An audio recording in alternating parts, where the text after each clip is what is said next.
final talk today, we have the purpose and future of the ISA Safety Commission.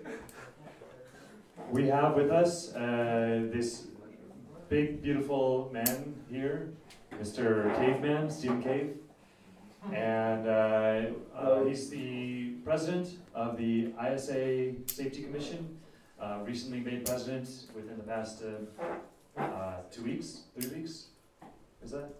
Something like that. Yeah. We also have Antonin, who is the vice president, this guy right over here. And can we just have everybody introduce yourselves and your role with the ISA or ISA Safety Commission? My name's Charles Chater. I was the president, but Cave has taken over from me, which I think is great. And I'm hoping to keep things super safe and keep on testing gear to destruction and finding out problems. My name's Duling. I'm very happy to be alive and to have found slacklining.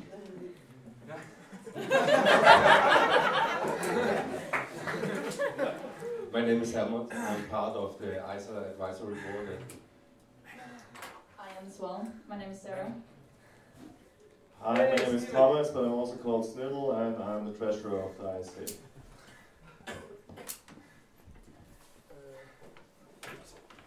Hello, my name is Joshua, and I'm a member of the Safety Commission. My name is Bradley. I'm a member of the advisory board. I'm Sonia, and I'm a president of the executive board. Vice President, I'm Thomas. Translation manager, I guess, on the executive board. My name's Mark. I'm Antonin, and I'm the vice president of the Safety Commission. I'm Harry. I'm now just member of the Safety Commission, former vice president of the Safety Commission. I'm Oliver. I'm also on the Safety Commission.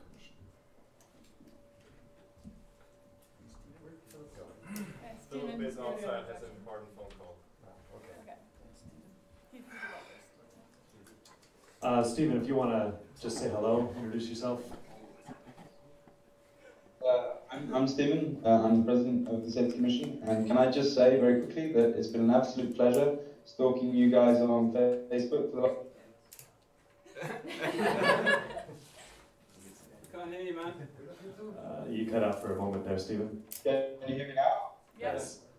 Can you hear me now? Is that better? Okay. Okay. Internet connection is working great. Okay, so purpose and future of the ISA Safety Commission. What is the role of the ISA Safety Commission? We've touched on that quite a bit throughout this entire time here. But also, how can the ISA Safety Commission most effectively live up to its purpose of examining all aspects relating to safety within the sport of slacklining? This is the ISA Safety Commission Charter, which is, Sonia's bringing up here. This is the mandate by which the Safety Commission operates. So once again, the purpose of examining all aspects relating to safety within the sport of slacklining. I haven't prepared to talk about this. This is more of a free-form discussion. So, anybody want to lead this? Anything? Yeah, I have something. I already stated that, but I feel we lack the ground paperwork for risk assessment. There's some work done for teaching in school by some German insurance, but we lack all that stuff for trick lining, for long lining, and especially for festivals. There's no standard risk assessment for going to the anchor, what is the minimum knowledge requirement by a beginner so he can enter the festival area and all that stuff. We really should do that because it will really influence the rates at which we can insure our festivals and all the stuff. There's a good risk assessment already done. And I see the point to do it in the Safety Commission. That was all I had to say.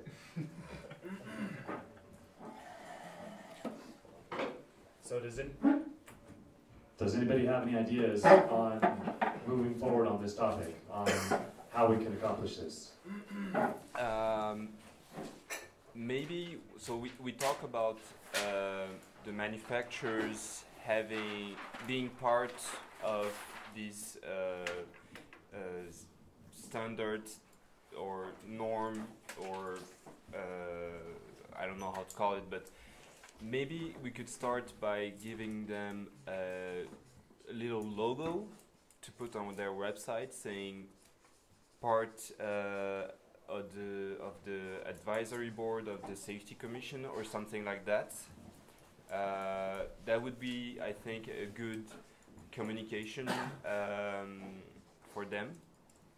And so what you're trying to say is that you have associate members to the safety commission, and those associate members would be the companies and the manufacturers, right? Yeah. Yeah, that would be. Yeah, and yes. Yeah.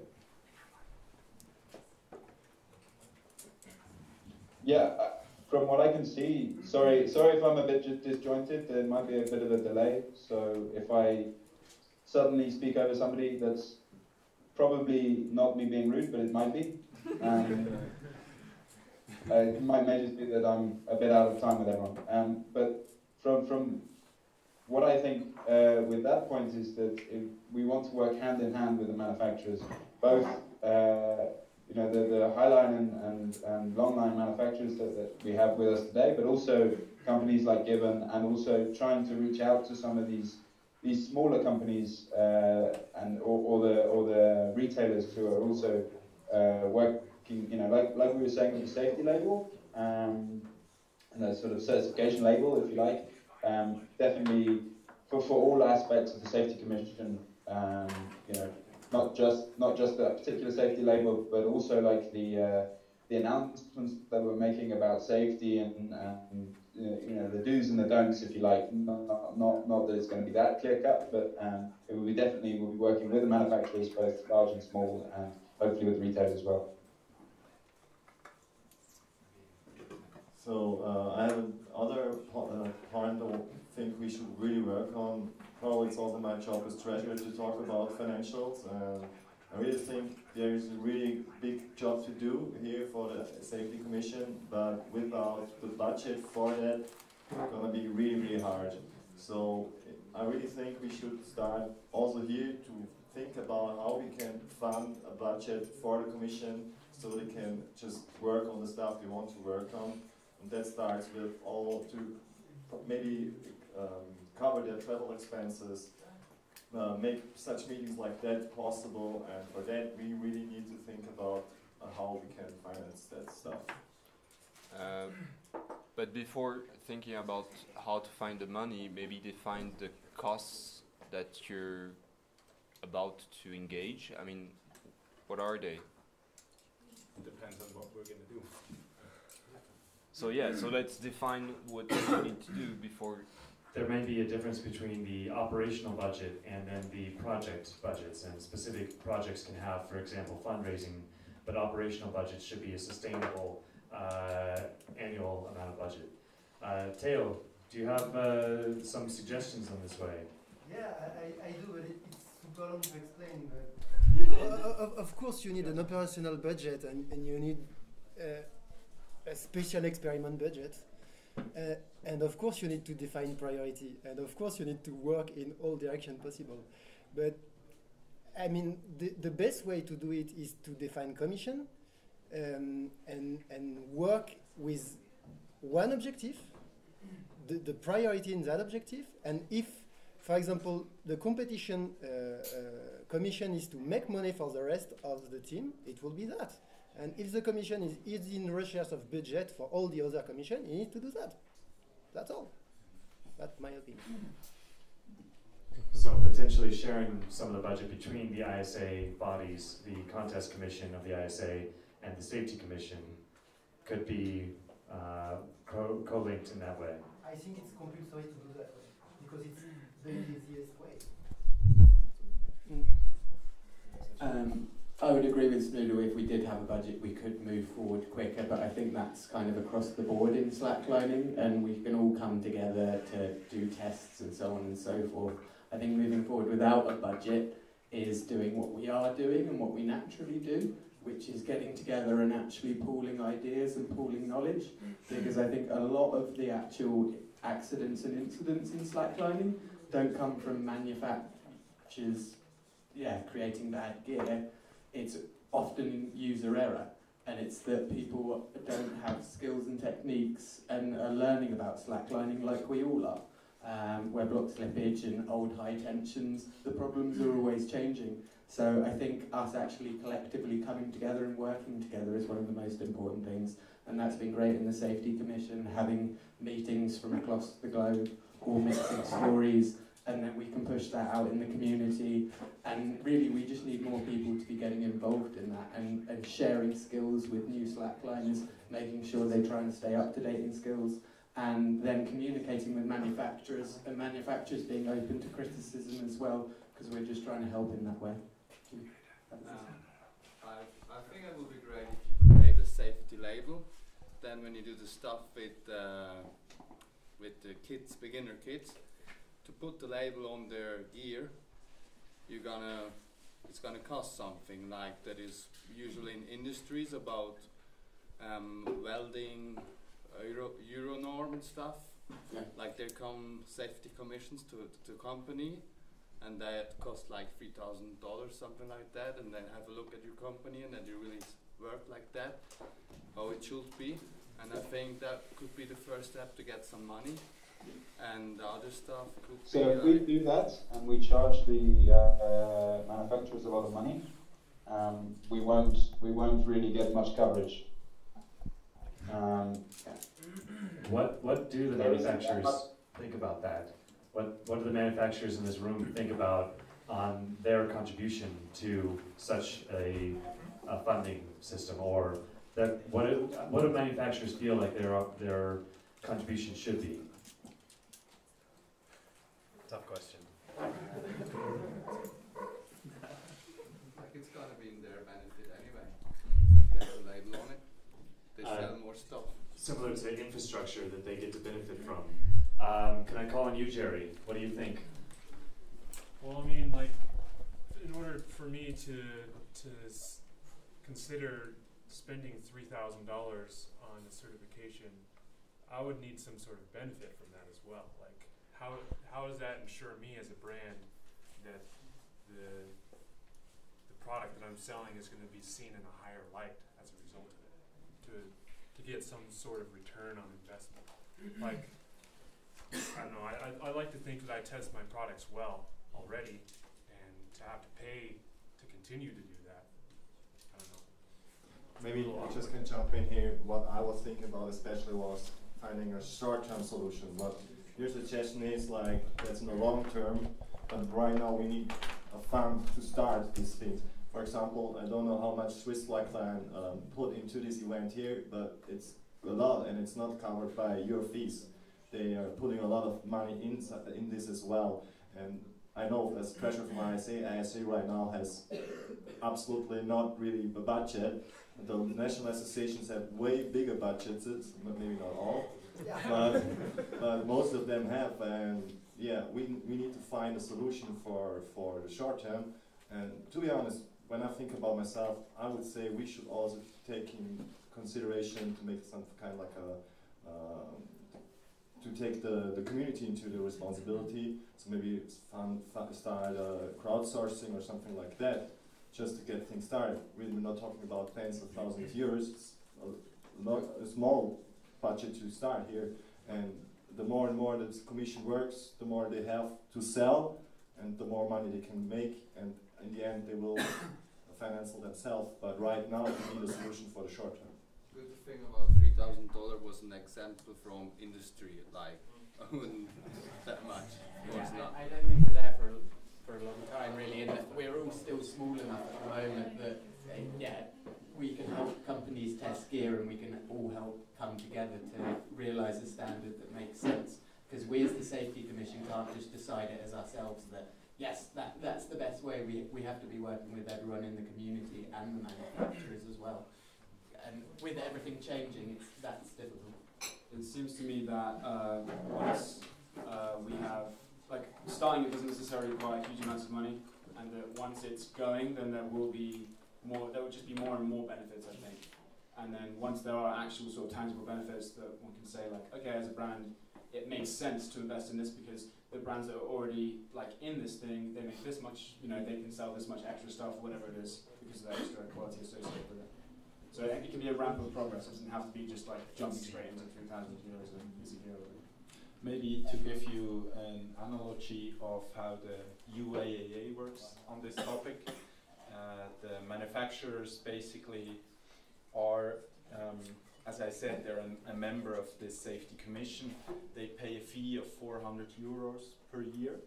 That's just a fixed fee, you could say the operational budget.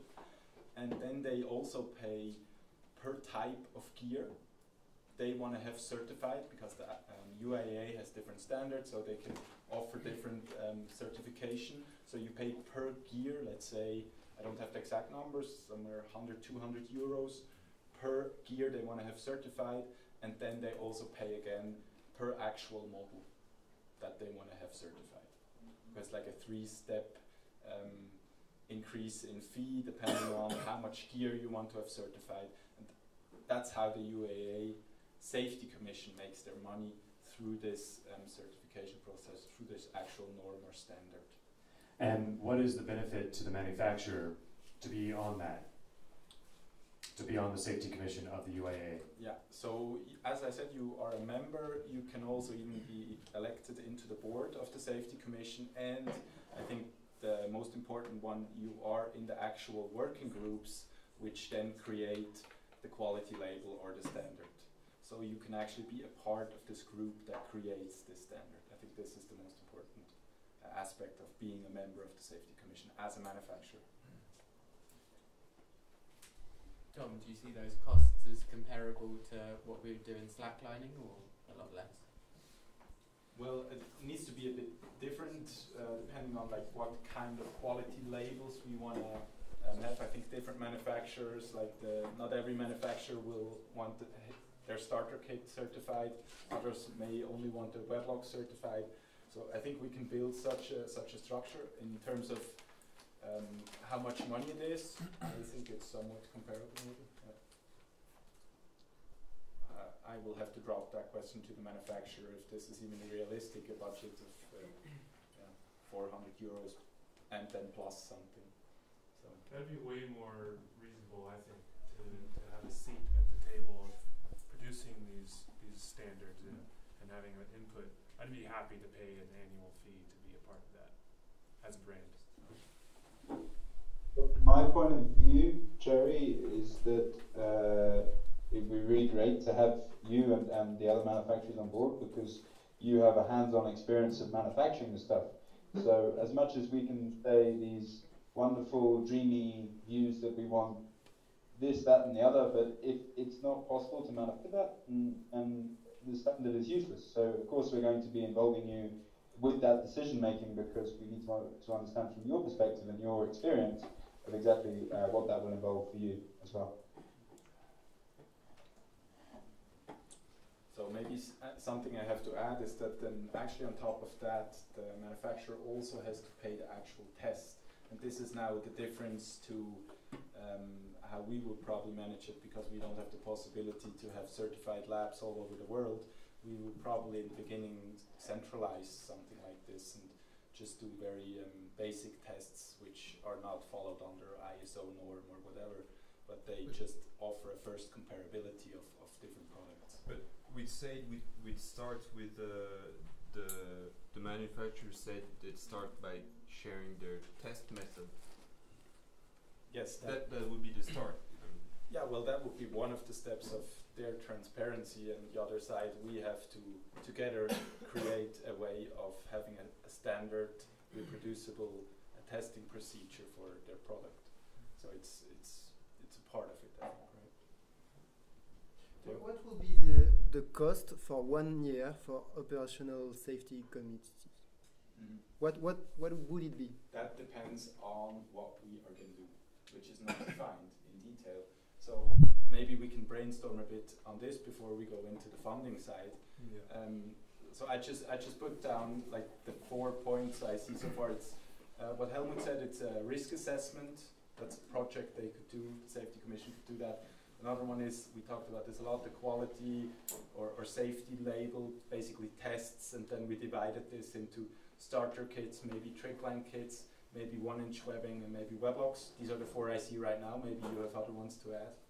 I think very good start. Yeah. Okay, and then another project could be crowdfunding. I don't know if this has to be within the Safety Commission, but it could maybe be a project within the Safety Commission. And we have actual events, so knowledge pooling, so people coming together. I think this is also important part of the Safety Commission, organizing these meetings that we have now. Next year is going to cost €500. So if you have like things like Global Club looks like projects the Safety Commission could be doing. If you have things to add on to this, I think this would be the best moment now to speak up.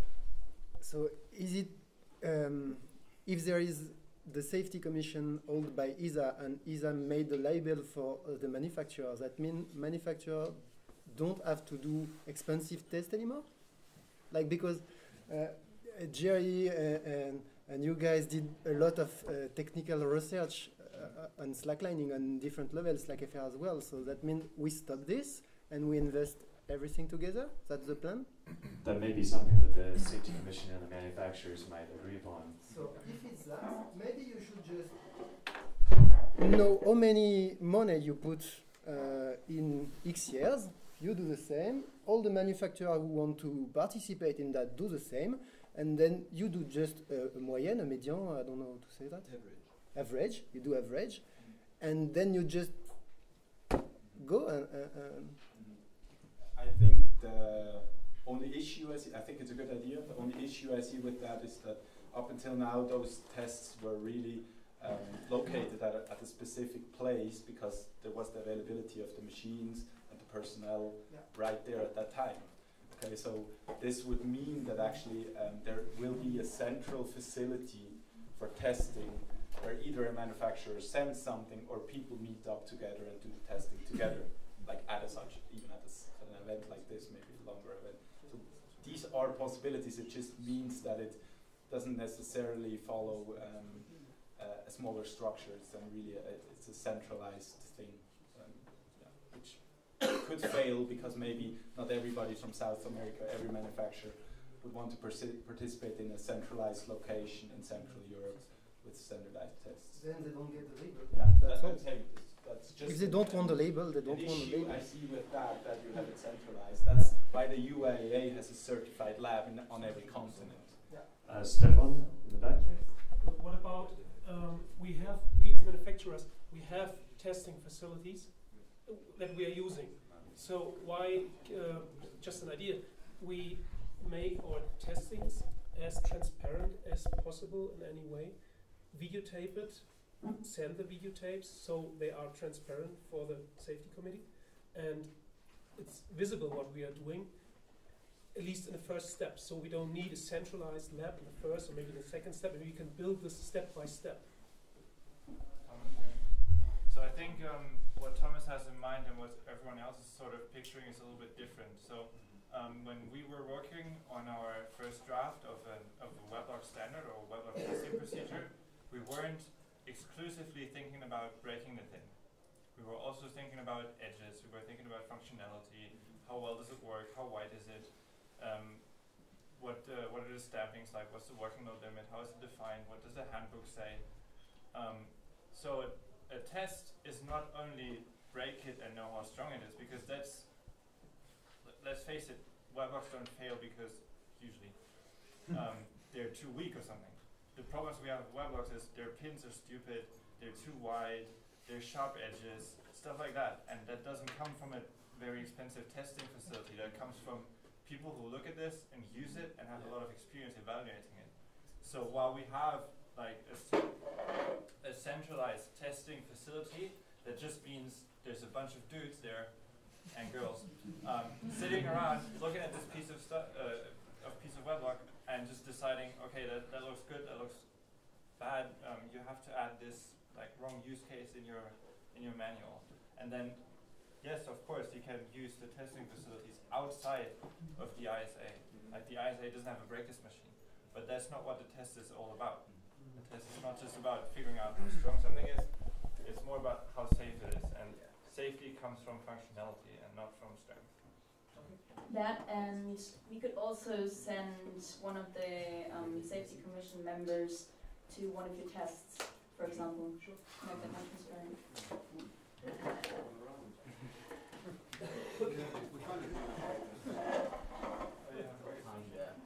I mean, of course, we can.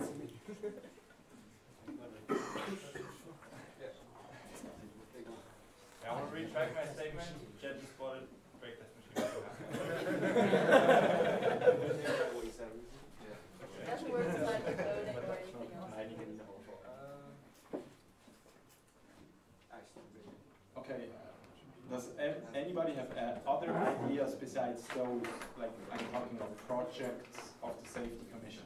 Yeah. Adam? Hi. I kind of envision this big like profit sharing program that really comes from like the grassroots perspective. I'm a member of Toronto Slackline, and we've been endorsing products that I haven't realized before that probably aren't up to the safety standards that we're considering now. And so going forward, I want to endorse products that are safe, of course. And so what I want to think about is like partnerships between manufacturers and regional associations, like for instance my group Toronto Slackline. We work in a partnership where like the manufacturers provide gear to us, right?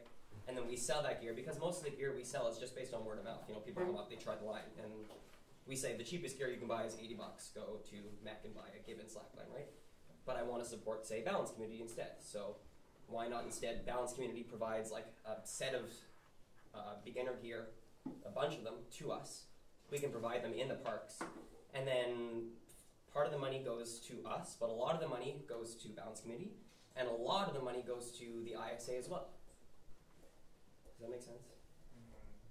But how does that relate to the Safety Commission? I'm not 100% sure. I mean, that's a fairly solid initiative, but how does the Safety Commission come into that exactly? Well, because you were talking about how to make money, really, what it comes down to, right? And I see the biggest source of money being beginner kits. And people, if people are aware that the beginner kits they're purchasing may not be as safe as the ones that could be provided, I think they would choose the latter, which is the safer kits. So once we go ahead with this initiative, create a standardized system for safety, I think, and then when people come to parks, like regional associations like Toronto Slackline can educate people like, we've got actual safe kits here which are tested and proven. People are going to be far more likely to purchase those kits. And then from there, the money goes up the ladder. I think it's an interesting idea. Like if you have associations or whatever that specifically you can say that I'm buying this because of I'm part of this association which is buying it because of this recommendation for quality that the Safety Commission has provided, and then by default some some nominal amount of that money or some amount of that money, small bit, goes to the Safety Commission. I think that's kind of a cool idea. That's right. That's exactly right. Yeah. But it's a cool idea. I think it's a cool idea too, but in France, for example, we would have a problem because associations don't have the right to do profit. So in terms of accounting terms in the association, that would be complicated for French associations. I mean, I'm the accountant of my association. I don't want to do that. Clearly, I can do annual fee for ISA, for being part of ISA, that I can do, but reselling a brand or reselling several brands, that's like no way. Stefan? I would second that position, because if we provide gear for local associations, who can guarantee that these local authorities act independently from the money of the brands? I think I'm not speaking as a manufacturer now, but as a member of this community. Who can guarantee if money is flowing through this whole system by sales, who can guarantee independence of anything anymore? Yeah, a profit-driven safety label is probably not the way to go. Yeah. I mean, the idea is good, and I think it can work outside of such a safety label. Like, you can build a local partnership with a local company. That makes sense. And promoting safe gear is always a good idea. But binding the fees for the safety event, for the safety commission, directly to the amount of sales you have is, I don't know. Yeah. Sort of What would happen? Yeah, but you're making one point. What would happen if instead of just using the associations, you took them out completely and just had on the page where you were going to buy some potential gear that's certified with this thing? There's like an option to like add 50 cents or whatever it is to the safety commission label, because that way it's like, you know, it's a good thing. You're coming there because it's from the label and you want to support that. So just having that option doesn't take money out of the pocket of the manufacturer. It just takes a little bit out of the person buying it, and if they want to support that, then they have the option to. That can be done with simple crowdfunding though, I think. You don't have to buy a piece of equipment. I mean, at the end of this event, if people here are interested in giving 50 cents to the Safety Commission, then I'm sure somebody can put a hat out. We have a PayPal account. Are there you don't have to buy a piece of equipment to help support, you know, your not-for-profit organisation that you know supports you? And I mean, you're already supporting by buying safe gear. You're already supporting the safety label. Or recommending the safe gear through your association to your members. Are there any other ideas, projects for the Safety Commission in the room? I think you've got many big ideas and big plans which are really good for the future. But right now I feel like you should focus on something right at hand. For example, the trickline kit, the starter kit. That's what is the most important right now, I think. Which you should focus on that. I mean, it's maybe not what you're really looking for. You would prefer going for long lines and that stuff, but the beginner kit is more important, and that's where you should go right now. Okay. Any other project ideas or perspectives on aims of the Safety Commission? Yeah, it's like a word, like label, norm, certification, all that are different. And I'm not sure about the difference right now, but I think an international association can have a label, but you need to define the chart of quality, and the norm need to be defined by a third person, which is only can be registered by a state or a European Union or.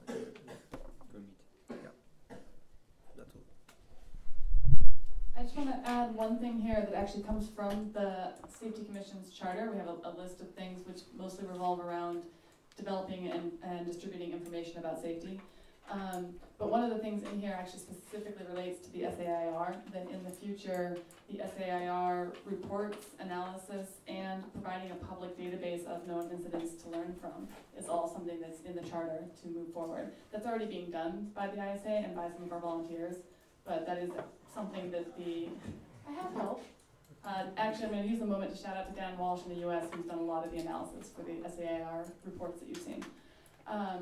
But that's all shifting into the Safety Commission over time as well. I was just wondering, so the Safety Commission is going to be like responsible only for the gear, or for example for the festival? Like, right. So to your organization, if you just create some rules and this kind of do's and don'ts, and then you certificate the organization, or what do you do? I guess this is for the risk assessment in the first point that we have there. I understood it like this, that we have there the long line, high line, trick line, and festivals. That's about how to use the gear and how to behave in festivals and so on. That's another big point. And yeah, for sure we have to see now what we are doing first. I think it really depends also on the events. If it's a Highland event where there's no competition there, I really think it's more about the Safety Commission. But as soon as it's like an event where you have competitions there, also the contest commission will then jump in, because we also want that the competition should be safe and stuff like that, that every volunteer is handled fair and everything like that. The ethics should be in line with the ISA ethics. So it really depends on what event you're talking about, and I think you can draw the line. At the moment you are talking about events where competitions are going on. It's probably more the contest commission with Isidore as our president, which will handle that, than the safety commission. But the safety commission does overlap into a lot of what the ISA does. So there's always going to be some coordination and overlap. For example, the stuff that Philipp was talking about with education systems obviously overlaps with safety at some point. So why? So we have a list of things to do for the safety commission. I suggest now maybe draw a timeline for the next year. Actually, before we do that, I would like to prioritize. Yeah. I would like to make just small hands up. I think everybody should get, let's say, 2 votes. Okay. And the points we're gonna vote on just is gonna be an informal vote. I just want to get an idea of how important which point is. Risk assessment for long line, high line, trick line, and festival. Is there anything to add? I put both my votes. But hold on. Hold on. I want to go them through individually. Yeah. Okay. Yeah. And then the quality label, which I put down: starter kit, trick line kit, webbing 1-inch, and web locks. So right now, you basically have, let's say, 8 options. Okay. And you have 2 votes. You have to decide on 2 things. Okay. Go through it again. Risk assessment for long lines, high line, trick line, festival, and quality label for starter kit, trick line kit, webbing, and web locks. You have to decide on 2 things. Okay. Can I add something to that? Yes.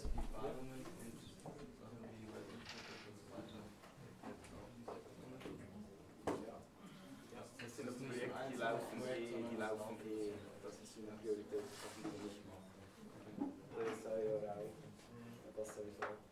Okay, so these 8 things.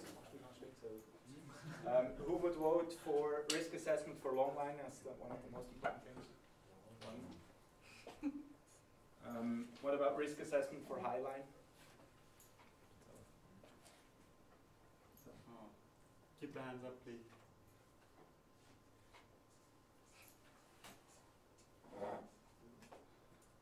So, risk assessment for trick line. Say the number after. Okay, that was 12. High line was 12. Risk assessment trick line? Raise your hands a bit more enthusiastically, people. Sarah, especially you. 8. Risk assessment for festival? Keep them up, keep them up, keep them up. Oh, Stephen is also wearing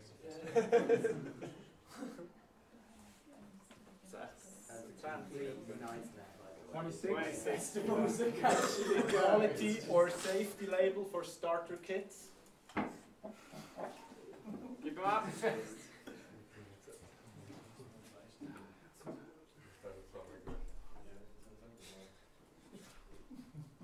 -1, Hamlet has just 2 counts. So I do these. 32, 33, something like that. Trick line kits? Finish my words. 4. 4. Webbing 1-inch? 3. Web locks? Nobody has votes anymore. 1, 2. There are no votes left, I think. 3. Yeah. 2 or 3. We can count if everybody. Okay, the focus is very clear. It's risk assessment for festival and quality label for starter kits. And risk Do assessment for these high starter kits also? I mean, it's kind of an overlap to a trick line kit, so we need to like. Yeah, it's kind like of this. you need to draw a line on the price there. Price. Yeah. Because you know, for example, Gibbon, if you buy the Andy Lewis, it's much more expensive than the basic classic line. I just want to read this out loud real quick to make sure it recorded well. That the votes here are risk assessment for long lines 1, for high lines 12, trick line 8, festival 26, and quality label for starter kits 33, for trick line kits 4, for 1-inch webbing 3, and for web locks 3. I was just wondering, like covering the festivals, like risk assessment is also not including all the other 3 because all the festivals are different, like highline, longline, and this kind of. So you have to work on it anyway. Yeah. I see it also like this. The starter kits and the trick line kits is overlapped completely because a beginner wouldn't know the difference anyways. So if they would buy a starter kit or a trick line kit, it doesn't matter. Well, the trick line kit, as he said, is usually 150 euros or more. So you probably wouldn't buy that as a first kit, probably. Yeah. And the label for a trick line kit may be slightly different since there's higher tensions likely involved. So basically we also formulate the difference. But how many trick line kits are out there? 5, 10? Maybe 20. Well, a lot of starter kits are also like saying that it's possible to trick line with it, so you don't count it. But these Amazon stuff, they are just thinking that they can trick line on it. The people are buying it like that. Because the advertising picture shows someone doing a backflip, or yeah, then you don't mean they're using an image that's it. It's not saying this trick line because in the picture is someone doing a backflip. So Okay. I mean, I don't see a difference in that. My first kit was a trick line kit for around 300 euros. Okay, so I just want to push this back quickly to the Safety Commission. It's already a trick line. Yeah. You have to repeat. I would like to. I would like to push this back to the current Safety Commission. What do you think about these 2 points? Maybe somebody of the Safety Commission wants to answer. I'm all for that. Very point. Festival, risk assessment, and quality or safety label for starter kits. These were by far the 2 most voted for options as possible future projects. Yeah, I think that they're definitely very high on my priorities, and clearly other people's priorities. So I think that's definitely a direction that we're going to be going in. But I'm hoping that we're going to be able to do more than just that. I'm hoping really with the beginner kits, what would be super nice is to be able to get the ISA in those beginner kits. And then we can sort of invite people into the community, because a lot of beginners, like myself for many years, didn't actually know that there was anyone else really slacklining in a really big way until I found Urban Highline and then joined the community. But I still think there are lots of people out there who buy a beginner kit and don't realise that there's longlining available and you know, all sorts of other fun things beyond just a simple ratchet line. So getting, you know, the label on the boxes and information, a little leaflet, you know, with the ISA information in the boxes of these kits is a good way of you know, getting people to know about the you know, the rest of the community.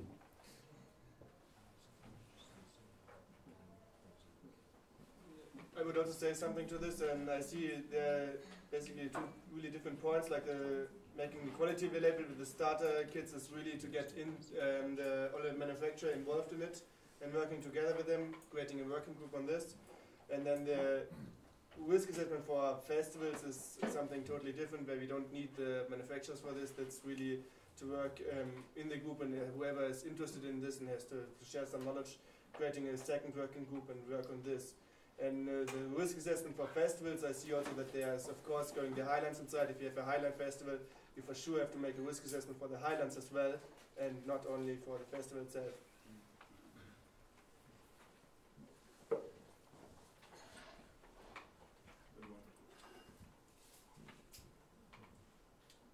Any comments, questions, remarks?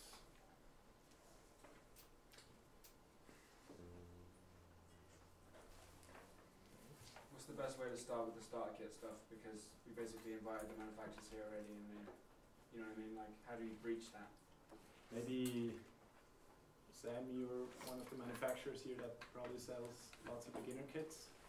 What would be, in your opinion, an approach we could take to start with a quality or safety label for beginner kits? I mean, I think first thing is like to have an overview over the beginner kits, also with the unknown brands, and which are mostly basically copies of the Gidon standard set. And I think already a good start is to just put it into categories with like the beginner kits that are just like made of 2 pieces without any tree pro, like the tree killer kit. And I think already categorizing is a very simple and efficient start with that, without even considering like the breaking strength of the whole thing, which will make it much more expensive and complicated to compare the kits. So technically it's a little bit like the consumer test we did with the tree protection. Exactly. I would say like this direction would be like the easiest to start with and the least expensive. Also, yeah, similar to the consumer test, also taking into consideration like the manual and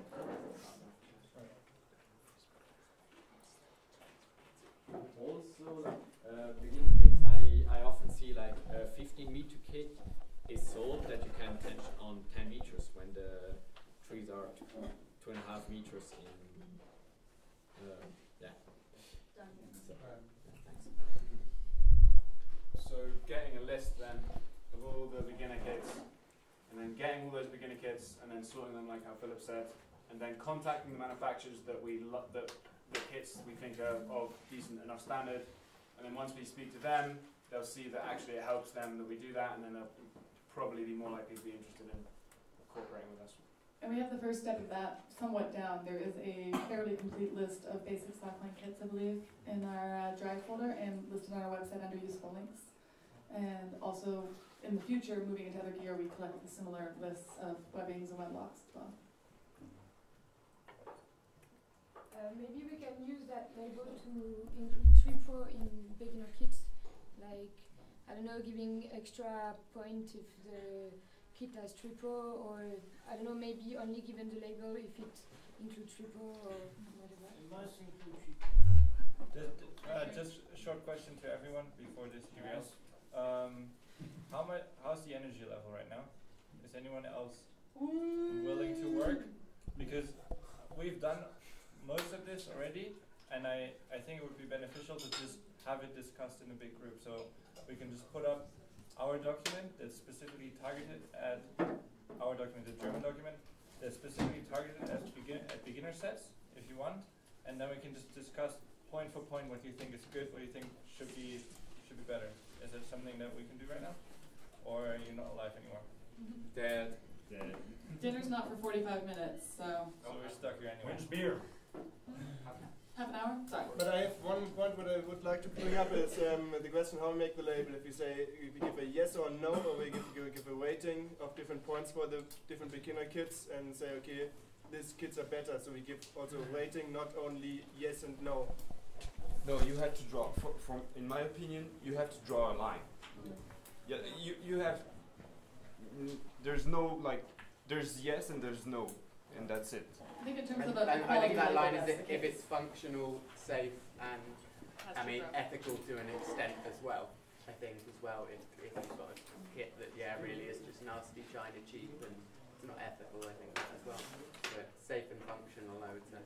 The other aspect of that is, like, we did do this consumer test with the Tree Pro where it was given a rating, but we also have to be somewhat aware as the ISA of how we do those kind of things, because if we put out a list of kits and we say these ones are good and these ones are bad, we've just pissed off half the manufacturers. Versus if we give a label to the ones who are good enough, then we've made them happy and they chose that. Furthermore, that the label is something that the manufacturers are also having a say in. Once again, that the manufacturers are part of the discussions, including all of the manufacturers here. The manufacturers not present, Slackline Institute are given, that they would sit on the Safety Commission board or have a delegation, a seat on the within those talks, and be able to come up with these things together, and then they would be able to have their gear certified by what they agree upon, as well as what the Safety Commission, other board members agree upon as well.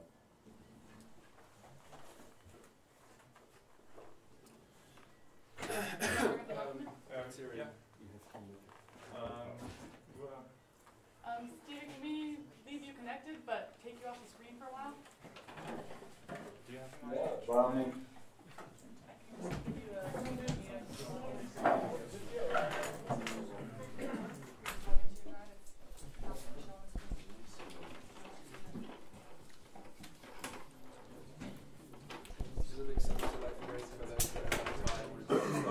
Wondering if we could get a quick reminder what the issues are with